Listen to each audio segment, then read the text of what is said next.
Rádio Rio de Janeiro, a emissora da Fraternidade, passa a apresentar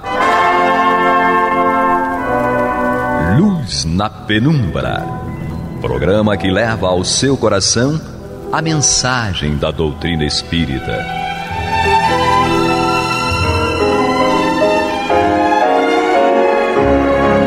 E com vocês, Henrique Parente, para o estudo de obras póstumas.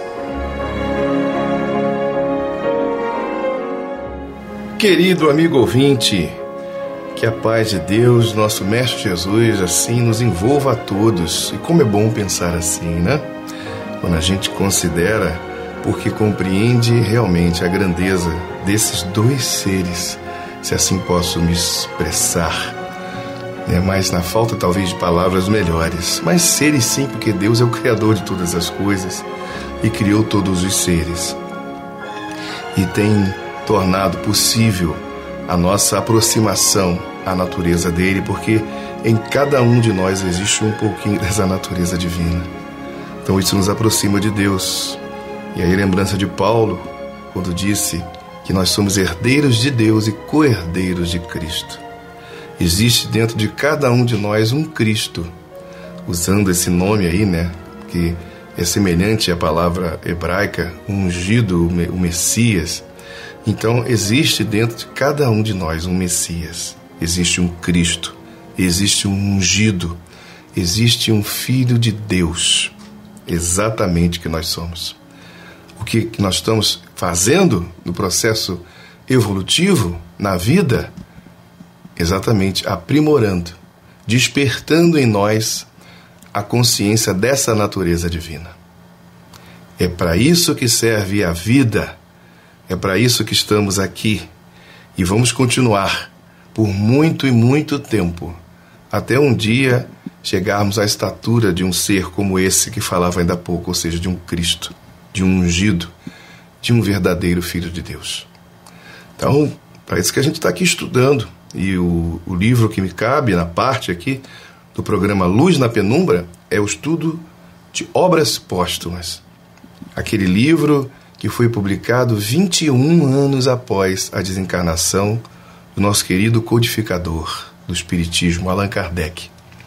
Um espírito que trabalhava com Cristo já há muito tempo. Não começou ali não, a sua lida. Não, com certeza não. Faz parte desse grupo que, trabalhando juntos por uma vida melhor para a coletividade, tem cada um deles galgado um degrau extraordinário de evolução. Lembrando aqui que São Luís, um dos espíritos que para a Igreja Católica, um santo, e foi um homem, um rei muito bom na França, por isso foi canonizado. Ele era um dos diretores da Sociedade de Estudos Espíritas Parisiense, ou seja, diretor no plano espiritual, junto com o Erasto, um outro espírito que também conviveu e foi seguidor de Paulo de Tarso na Antiguidade. E São Luís e eles chamavam Allan Kardec, chamavam-no de mestre, no sentido real da palavra. Ou seja, aquele professor que tem condições de fazer o que fez. Não é um título dado a qualquer um, principalmente vindo da parte espiritual. Aqui na Terra, ele é um título de uma conquista, fruto, sim, de muito estudo, de trabalho, de pesquisa.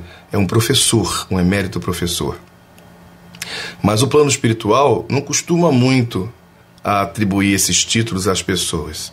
São Luís utiliza da palavra são, ou de santo, porque foi assim que ele foi conhecido no mundo, então isso é respeitado, essa condição, mas não que ele dê importância propriamente para isso. A sua santidade está na sua prática, no seu valor, nos seus sentimentos, e isso sim é o que vale.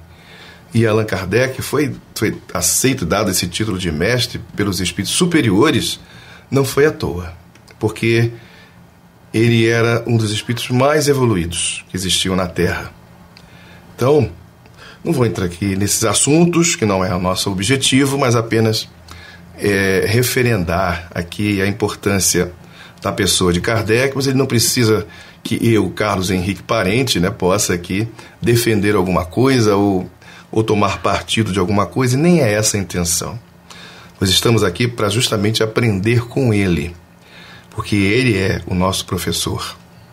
Então vamos lá, dar seguimento aqui ao texto que nós iniciamos no programa anterior, que fala a respeito da divindade de Cristo, se essa divindade fica provada pelos milagres. Então, querido amigo ouvinte, querida amiga ouvinte, para não ficarmos perdidos, nós vamos voltar no parágrafo anterior para dar sequência, né? Então nos diz aqui o livro Obras Póstumas: a fé nos milagres gastou-se pelo uso, resultando daí que os do Evangelho já são por muitos considerados puramente lendários. O parágrafo já começa, né, com esse senso crítico do Allan Kardec em relação à maneira como o homem tem conduzido certos conhecimentos ou certas afirmações, né? Então, para muitas pessoas, os milagres são puramente lendas, nunca aconteceram da maneira como as pessoas colocam. Um religioso vai quicar de ira ouvindo isso. O religioso tradicional, né, no sentido, né, da palavra, onde ele toma o que está escrito como uma verdade absoluta, sem questionar a coerência de tudo que está ali, né? Afinal, os textos foram escritos por homens. E não existe o que a gente chama de original, né? Texto original. Jesus nunca escreveu nada, não escreveu livro nenhum. Então não há original nesse sentido. Há aquilo que foi anotado, foi guardado pela cultura da época, né, daqueles que seguiam a Jesus, na chamada tradição oral, também ainda era válida, e depois compilado, assim, por textos, fragmentos que foram unidos e formaram o que a gente chama de evangelhos. Existiram muitos, mas aqueles que são mais coerentes são realmente esses 4 que a gente conhece aí, né? Mateus, Marcos, Lucas e João.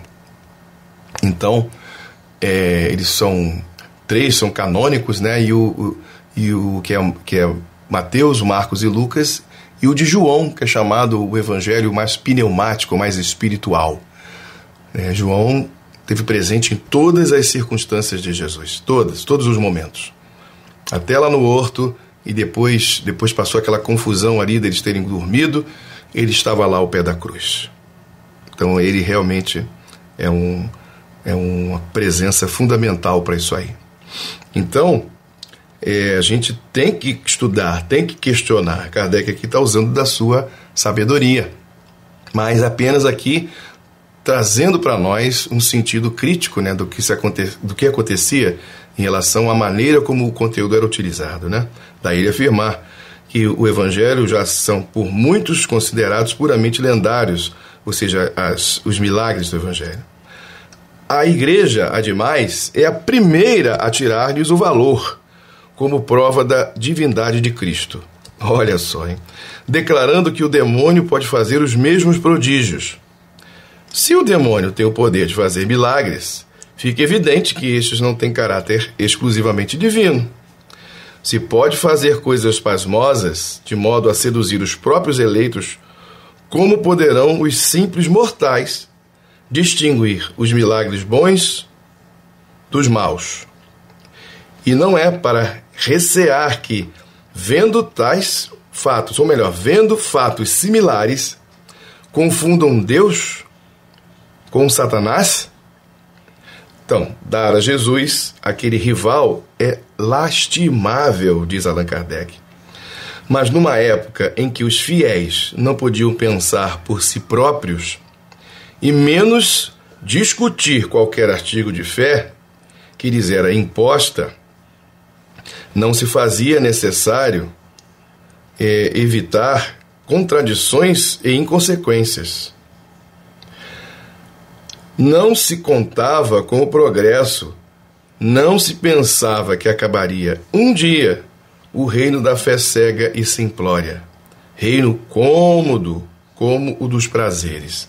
E aqui Kardec chama a atenção para nós a respeito da maneira como o homem conduziu esses conteúdos e os privilégios e os interesses que determinadas crenças em que foram insistidas, jogadas, impostas mesmo, por muitos religiosos ao longo dos séculos. Então há muita confusão em relação a determinados conteúdos e interpretação. Daí Jesus ter se preocupado praticamente e exclusivamente com a conduta daqueles que o seguiam. Era a relação de reciprocidade, de amizade, de empatia, de amor entre as pessoas. Por isso que o Espírito da Verdade, no capítulo 6 do Evangelho segundo o Espiritismo, faz um comentário muito pertinente, importante para todos nós. Ele diz assim: espíritas, amai-vos, eis o primeiro ensinamento. Instruí-vos, eis o segundo. Então, o que o Espírito da Verdade nos chama a atenção? Que, primeiro, a importância que foi trazida por Jesus da relação entre as pessoas, aquelas que convivem entre si, mesmo comungando de uma ideia muito semelhante, e principalmente aqueles que pensam diferente. A relação também com estes é fundamental, importante. E aí a gente vem para o segundo momento, que é a instrução. Por quê? Porque chegou sim a época das pessoas terem que pensar, refletir, estudar, trocar informações, comparar, para que elas não sejam conduzidas, levadas, como aconteceu anteriormente, por determinadas pessoas, com ideias que foram impostas, ou aquelas pessoas que usaram o seu poder mediúnico, um poder magnético, e induzir as pessoas a acreditarem naquilo que elas estavam falando. Sem contar aí aquelas que eram literalmente forçadas, ameaçadas mesmo, como no caso das perseguições, onde a pessoa era acusada de heresia e a pessoa tinha que abdicar de certas coisas, era castigada, muitas vezes chegava à morte, mesmo dizendo que estava errada, que ia mudar, e aquilo era levado ali ao pé da letra, ou seja, no caso a condenação, e essa pessoa era levada à morte pela fogueira ou qualquer outro tipo de morte. Então assim tem agido o religioso, muitos religiosos, não todos, ao longo dos séculos. Então o Espiritismo veio numa época em que as pessoas podiam começar a pensar, já estava na época disso aí acontecer. Daí Kardec nos chamar a atenção disso aí. O papel preponderante que a Igreja se obstina a dar ao demônio produziu consequências desastrosas para a fé, quando os homens foram conhecendo que podiam ver com os próprios olhos. É verdade. O demônio, que se explorou com sucesso por algum tempo, se tornou o caruncho do velho edifício das crenças e uma das principais causas da incredulidade. E caruncho, como eu li aqui há pouco, é uma espécie de um inseto, que ele corrói, aqueles bichinhos que dão, às vezes, dentro do saco do arroz, mas ele corrói também madeira, a gente lembra aí de outro tipo de inseto, o cupim. Ou seja, essa ideia geral. Então, aquilo que corrói, como diz aqui, mas no caso aqui é o velho edifício, como é uma expressão, o texto diz aqui que corrói o quê? O velho edifício das crenças e uma das principais causas da incredulidade. Ou seja, a crença, da maneira como foi conduzida na consciência das pessoas, dos cristãos, a respeito do demônio, que causava medo, deixou de causar com o tempo, que as pessoas foram percebendo que não era bem por aí. Muitas ainda acham assim, mas ao mesmo tempo aquele medo não é suficiente para detê-las, porque a ideia não é causar medo. A ideia é produzir consciência, produzir inteligência, produzir comparação e não medo. O medo a gente supera e empurra meio para o lado, Como a gente, às vezes, jogava a sujeira para debaixo do tapete tentando esconder. E aquilo fica ali. Mas causa também outros problemas de ordem emocional, psicológica, graves, muitas vezes, Porque a gente não consegue deter certas coisas. Então é muito complicado o que foi feito pela escolha dos homens do passado em relação a isso aí. Então, realmente causou muita incredulidade também. Pode-se dizer que a igreja, fazendo seu auxiliar indispensável, aqueceu em seu seio o inimigo, que devia voltar-se contra ela para minar-lhe os fundamentos. Verdade, né? Outra consideração não menos grave é que não são um privilégio da religião cristã os fatos miraculosos. Não há religião idólatra ou pagã que não tenha os seus milagres, tão maravilhosos e tão autênticos para os seus adeptos como os do cristianismo. E é um erro grave, né, em que às vezes as pessoas incorrem em acreditar que a outra religião, a outra forma de crença das pessoas é como se elas não existissem. Tudo bem que cada um faz a sua escolha. É claro que a pessoa que fez a escolha acredita que a escolha dela é a melhor. Aí tudo bem, é coerente isso aí. Agora daí você menosprezar a maneira como o outro crê e tratar aquilo como se aquilo nem existisse ou nem devesse existir, aí é diferente, aí é muito, mas muito diferente. E aqui no caso, né, não foi considerado também os milagres que aconteciam nas outras crenças e religiões, nos fenômenos, né, desse nível. Não só no cristianismo que acontecia. A igreja não pode ter o direito de contestá-los, diz o texto de Kardec, uma vez que atribui às potências infernais o poder de produzi-los. Não pode, de jeito nenhum. O caráter essencial do milagre, no sentido teológico, é ser uma exceção às leis da natureza e, por conseguinte, inexplicável por estas leis. Desde que um fato possa ser explicado e decorra de uma causa conhecida, deixa de ser milagre. É assim que os descobrimentos da ciência têm feito entrar no domínio do natural certos efeitos considerados milagres, porque eram ignoradas as suas causas. Mais tarde, o conhecimento do princípio espiritual, da ação dos fluidos sobre a economia do mundo invisível, no meio do qual vivemos, das faculdades da alma, da existência e das propriedades do perispírito, trouxe a chave dos fenômenos de ordem psíquica e provou que eles não são derrogações das leis da natureza, mas o seu resultado direto.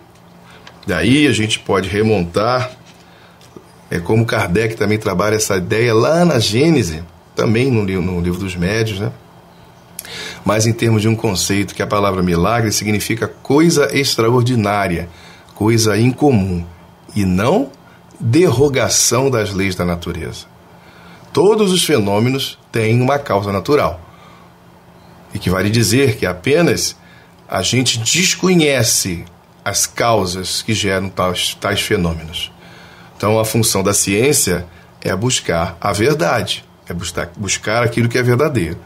Então muitos dos fenômenos foram atestados pela ciência e aí perderam o caráter de miraculoso que muitas pessoas gostam de dar. Então é mais fácil dizer que aquilo da ciência é ruim, que a ciência era coisa do diabo, etc. e tal. Por muito tempo acreditou-se nisso, né? Perseguiram os cientistas, até que não teve jeito, porque a verdade, ela é verdade. Ela é verdade ontem, é verdade hoje e será verdade amanhã. Né? Então, eu não digo nem foi verdade ontem, porque é verdade, né? Então é verdade sempre. Todos os efeitos do magnetismo, do sonambulismo, do êxtase, da dupla vista, do hipnotismo, da catalepsia, da anestesia, da transmissão do pensamento, da presciência, das curas instantâneas, das possessões, das obsessões, das aparições e transfigurações e etc., que constituem a quase totalidade dos milagres do Evangelho, pertencem a esta categoria de fenômenos. Sabe-se que estes efeitos são resultantes de aptidões e disposições fisiológicas especiais, que esses efeitos se têm produzido em todos os tempos, em todos os povos, e tem tido o cunho de milagres, tanto como os que procediam de causas impenetráveis. E isto dá a razão porque todas as religiões têm os seus milagres, que não passam de fatos naturais, ampliados até ao absurdo pela credulidade, a ignorância e a superstição, estando hoje reduzido ao seu justo valor pelo progresso dos conhecimentos humanos, que é o que a ciência tem feito, né? Daí o espiritismo ser uma ciência nesse sentido, só que a ciência do espírito, não da matéria. E Kardec declara, né, com muita propriedade, que os materialistas, cientistas materialistas, não têm condições de negar a existência do espiritismo. Eles precisam ir investigar. Vide aí a história de Charles Richer, a história de William Crookes e outros, César Lombroso, que foram investigar os fenômenos. E aí cabe a cada um lá buscar os resultados desse trabalho, né? Então, né, só para dar uma dica aí, o querido amigo ouvinte. A possibilidade da maior parte dos fatos que o Evangelho cita como praticados por Jesus está completamente demonstrada pelo magnetismo e pelo espiritismo, que são puros fenômenos naturais, pois que eles se produzem aos nossos olhos espontaneamente ou provocados. Porque não podia Jesus possuir faculdades idênticas às dos nossos magnetizadores, curadores, sonâmbulos, videntes, médiuns, etc.? Não, Jesus não podia.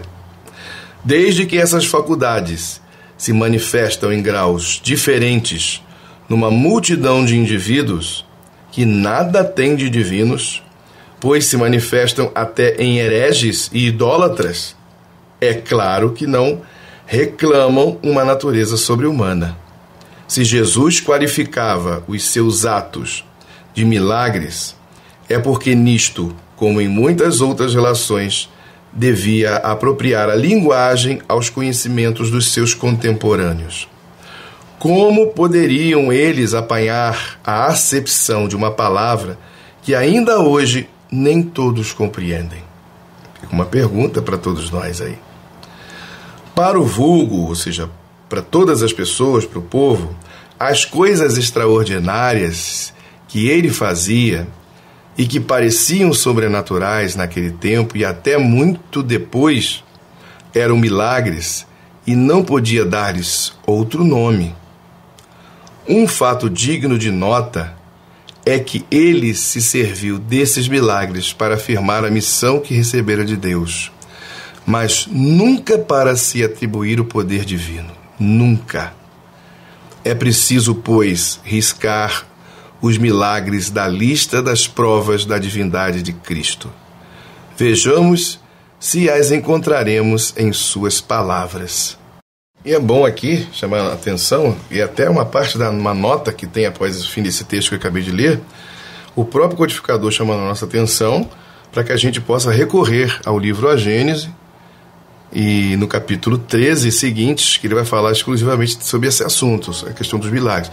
E aí, mais uma vez, a gente chama a atenção que o livro Obras Póstumas contém textos onde Kardec trabalha, repisa num terreno que ele já havia falado, né, assuntos que ele já havia falado, onde aqui ele pode desenvolver mais a ideia, trazer novos apontamentos e discutir mais a questão. Então é muito bom, como no caso aqui, ele próprio chama a nossa atenção para que a gente busque lá o livro A Gênese, que tem como subtítulo Os Milagres e as Previsões segundo o Espiritismo. E esse capítulo 13 especificamente fala sobre os milagres. Então, a todo aquele amigo ouvinte que está aí que queira aprofundar essa questão, recorra lá ao livro A Gênese, essa obra maravilhosa, o último livro que ele escreveu, né, em vida material, né? Foi o livro A Gênese. A gente até poderia dizer assim, não foi Obras Póstumas.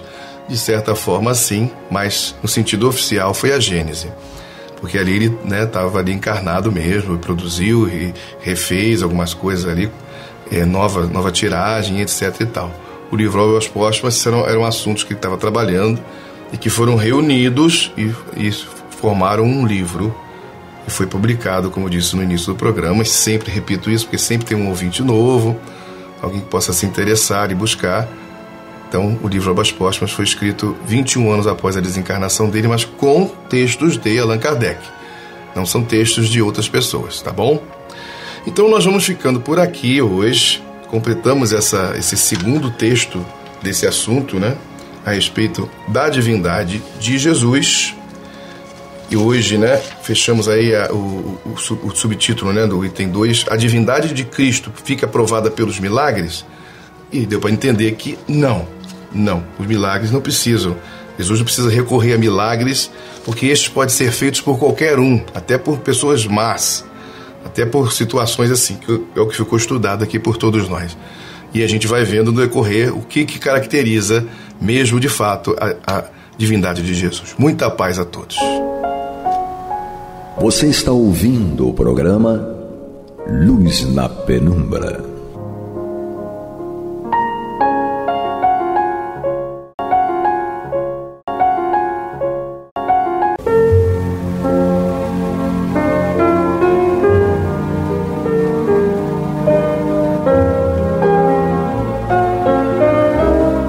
A Rádio Rio de Janeiro está levando ao seu lar e ao seu coração a mensagem consoladora da doutrina espírita, através do programa Luz na Penumbra.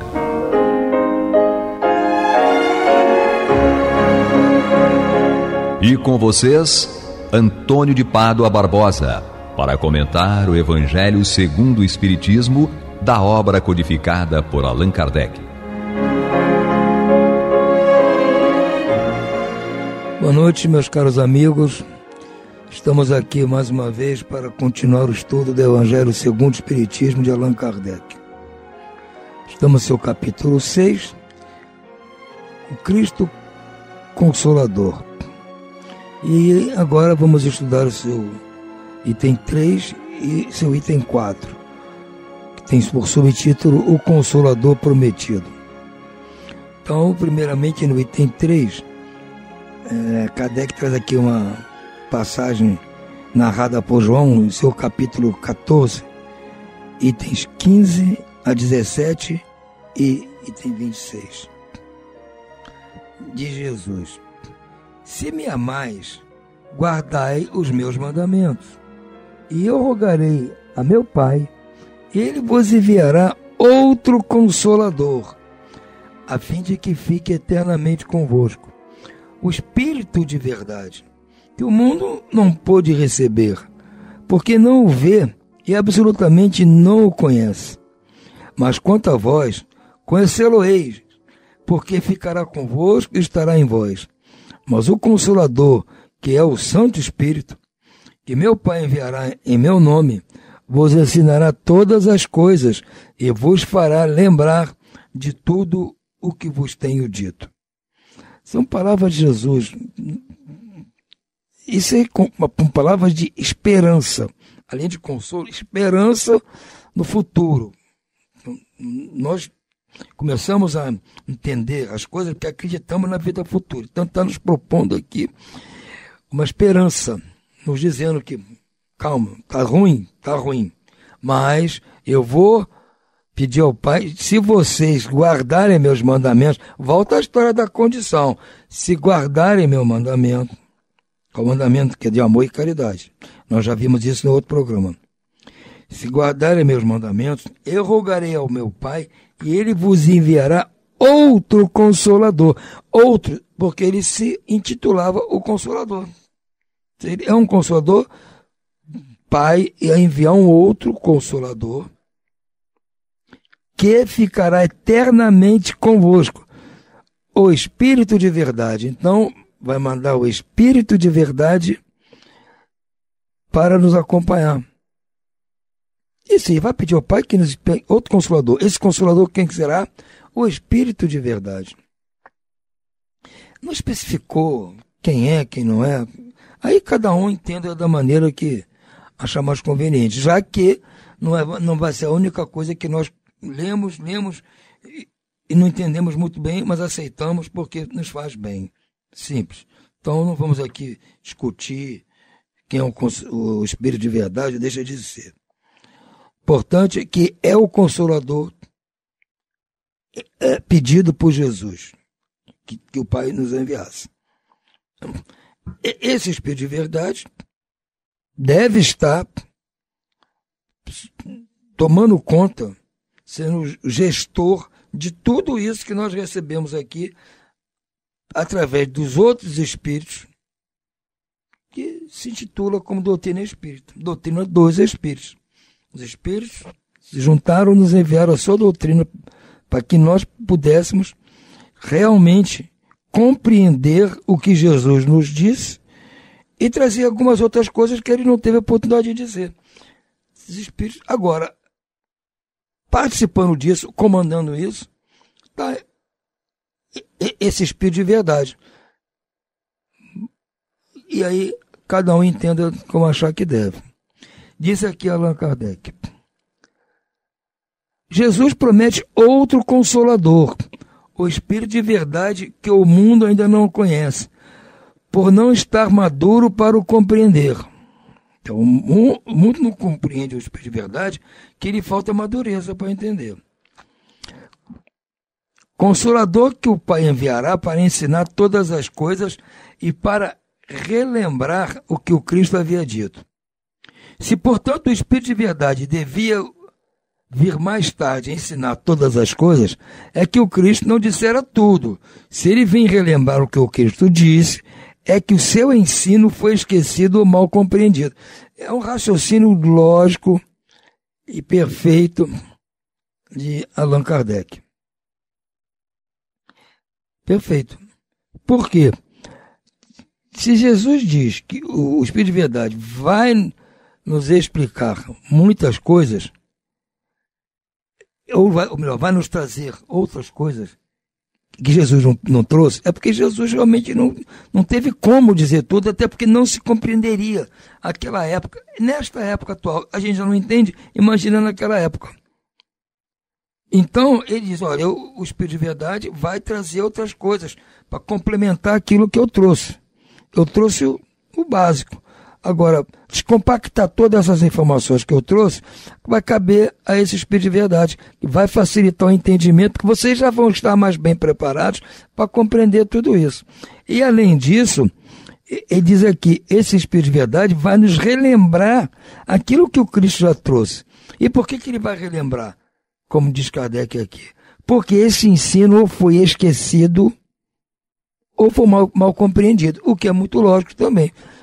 Há 2000 anos, há 1500 anos, há 1000 anos, 500 anos, nós não tínhamos noção ainda suficiente para entender essas coisas. Hoje temos muita dificuldade, imagina antes.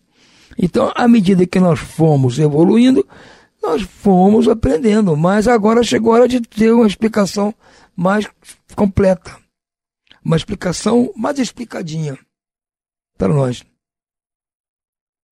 Então, está seguindo um roteiro muito bem determinado.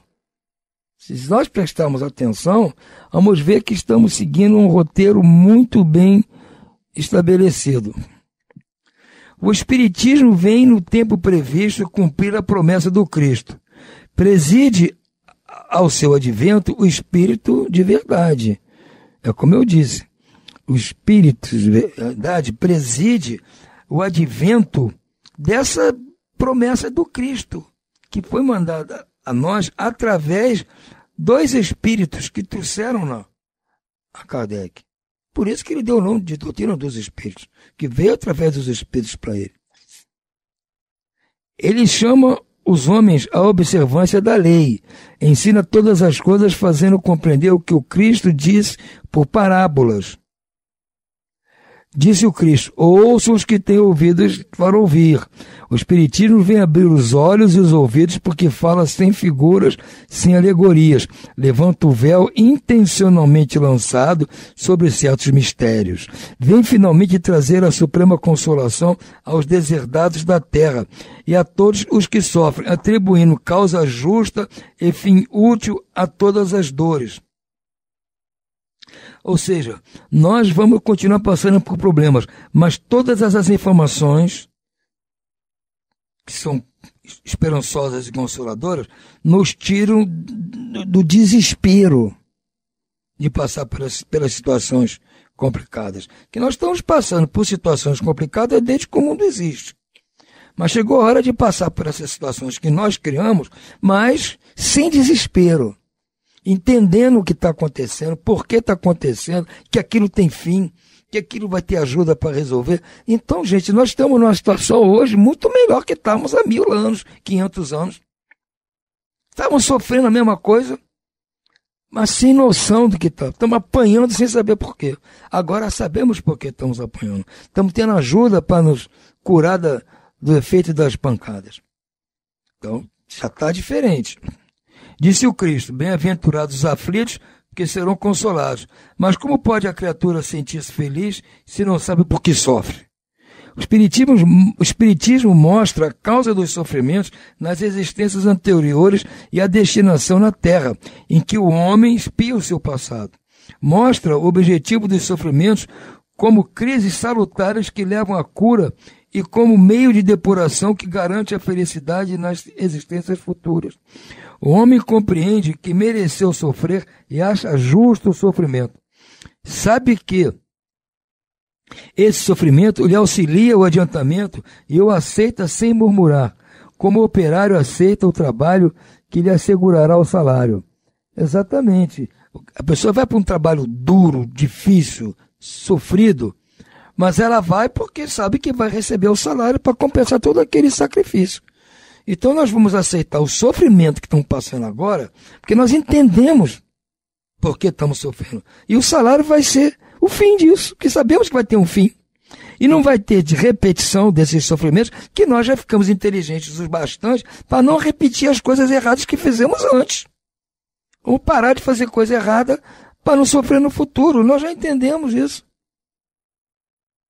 Então, com a chegada deste Consolador, que eu entendo ser tudo isso junto, o Espírito de Verdade, os Espíritos que trouxeram a doutrina em si, o Allan Kardec, tudo isso faz parte do pacote de consolo. Veio na hora para que nós agora possamos usufruir. Porque na época do Cristo, aquelas parábolas belíssimas, nós não entendíamos direito o que ele queria dizer com aquilo. Era uma sementinha que ele estava plantando para agora, nós, com muito mais entendimento das coisas, nós já podemos usufruir de tudo aquilo que ele falou. O homem compreende que mereceu sofrer e acha justo o sofrimento. Sabe que esse sofrimento lhe auxilia o adiantamento e o aceita sem murmurar, como o operário aceita o trabalho que lhe assegurará o trabalho. Como eu tinha dito.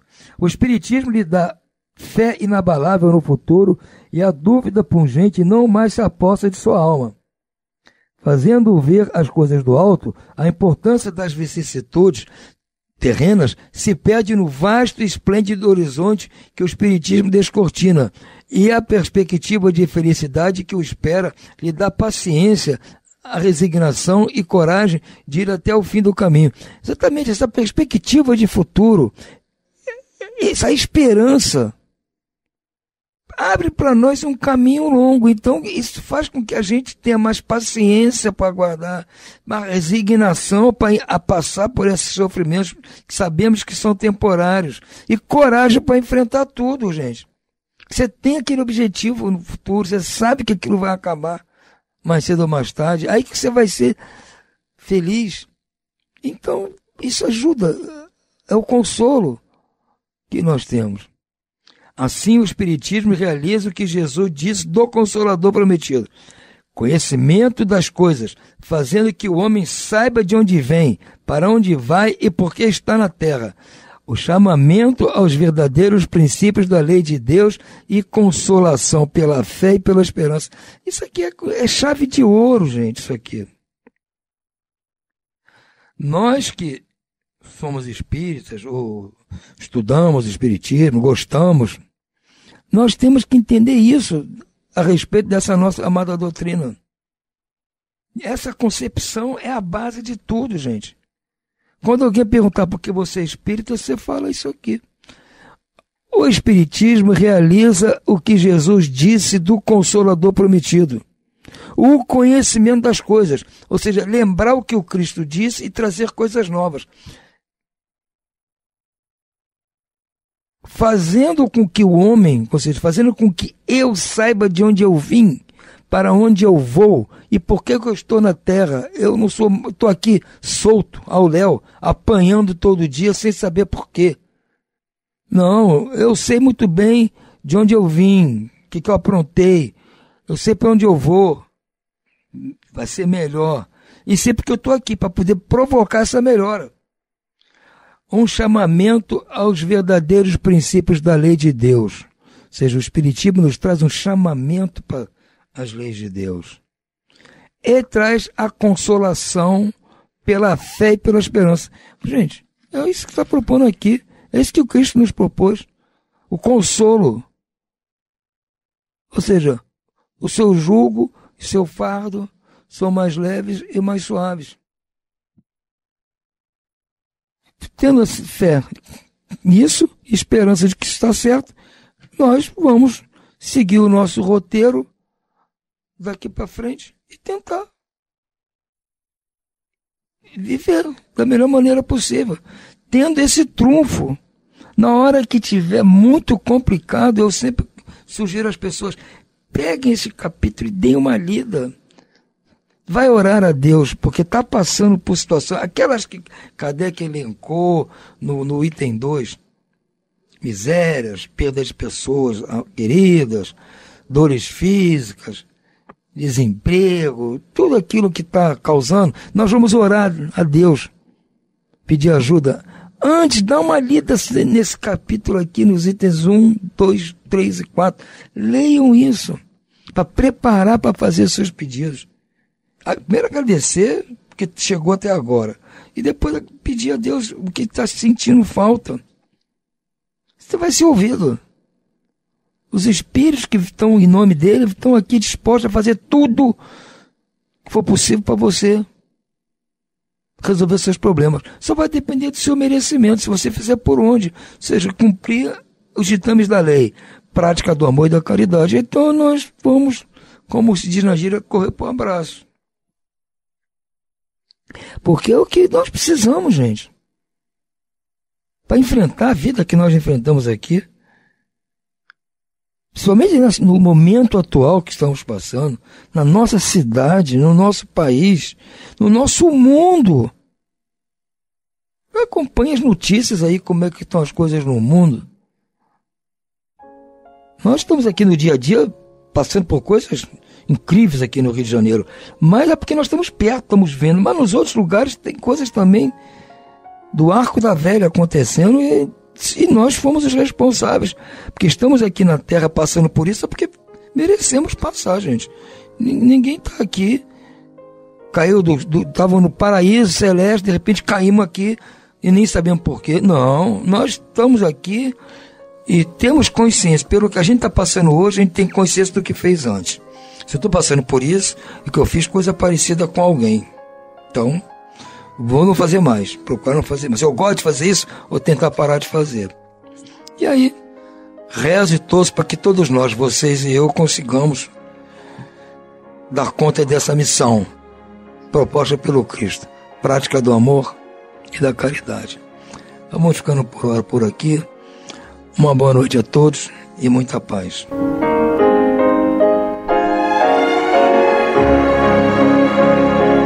E vamos ouvir agora a prece de encerramento de nosso programa, na voz de Geraldo de Aquino.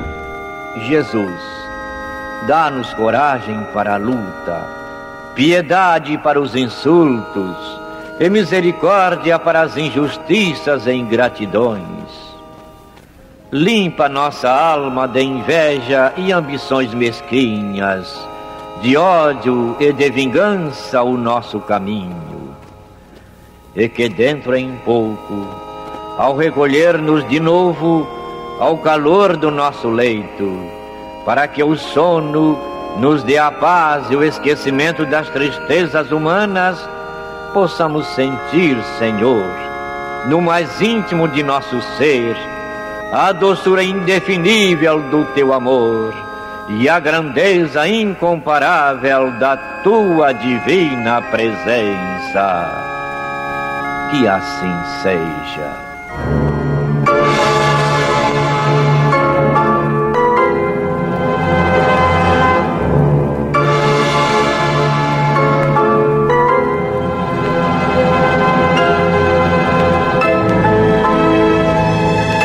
acabamos de apresentar o programa Luz na Penumbra, e voltará a ser apresentado amanhã às 21 horas nesta emissora.